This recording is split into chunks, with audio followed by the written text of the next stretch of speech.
Non, mais est-ce que vous n'exagérez pas un peu? Non, mais c'est la vérité, je suis en train de vous dire la vérité. Voici à peu près ce que moi je traverse. Je ne sais pas si c'est une malédiction, mais je n'arrive plus à comprendre. Et j'essaie de la faire comprendre, mais elle ne veut rien comprendre. J'ai dit, bon, comme nous sommes à Abidjan et que c'est vraiment difficile et que tu vois toujours le père, tu es obligé de te rattacher à lui. D'accord. Ce qu'on va faire, je vais demander permission, affectation au niveau de mon travail. Et donc, je demande affectation au niveau du travail, qui d'ailleurs, Dieu merci, m'a été accordé. Et j'ai même non seulement été affecté, mais augmenté de grade au niveau du travail. Parce qu'on venait de faire une nouvelle agence dans la zone où il doit y être. Donc, c'est moi maintenant le patron de l'entreprise. Et quand on t'envoie en mission comme ça, pour ceux qui travaillent un peu, qui ont la mission, ils savent. Donc c'est avec beaucoup de choses. Non seulement ton salaire augmente, au niveau des missions que tu dois faire, il y a beaucoup de choses. Il y a des avantages qui vont Voilà, avec. des avantages, en quelque sorte. Donc, je vais vers ma femme. Je lui dis, j'essaie de l'expliquer, étant en joie. Mais par contre, elle refute. Elle ne veut rien savoir. Non seulement, pourquoi je ne l'ai pas avisé avant d'aller faire affectation, et non seulement, pourquoi je n'ai pas demandé à son père que je veux peut-être aller à l'intérieur et tout, ou bien je veux peut-être fuir son père et tout. Il dit non, c'est pas ça.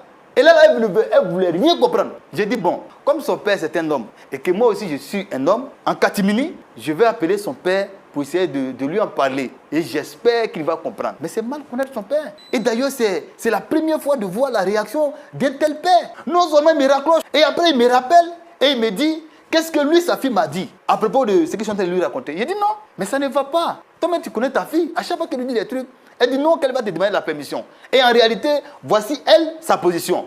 Elle ne veut pas aller parce qu'elle s'est dit que toi, tu ne seras pas là-bas avec nous. Donc tout ça là, papa, il faut que tu dises quelque chose.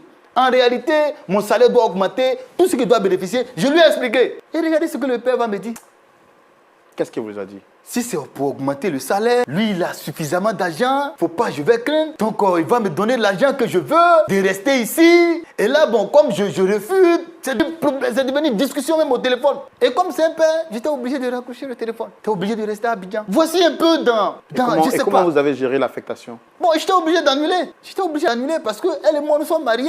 Et si elle ne veut pas y aller, moi, je suis obligé de rester. Vous voyez? Mais là encore, même là, le père n'arrête pas. Le père n'arrête tout ce que je veux faire dans la maison, je ne peux pas faire. J'ai même demandé à un père de venir arranger un peu la maison. Le père a refusé. Le père a refusé. Vous vous sentez prisonnier dans votre propre foyer? Plus que prisonnier, employé, prisonnier, tout en même temps. Parce que comment un homme peut prendre une femme, vivre dans une maison et être sujet d'exploitation De son beau-père.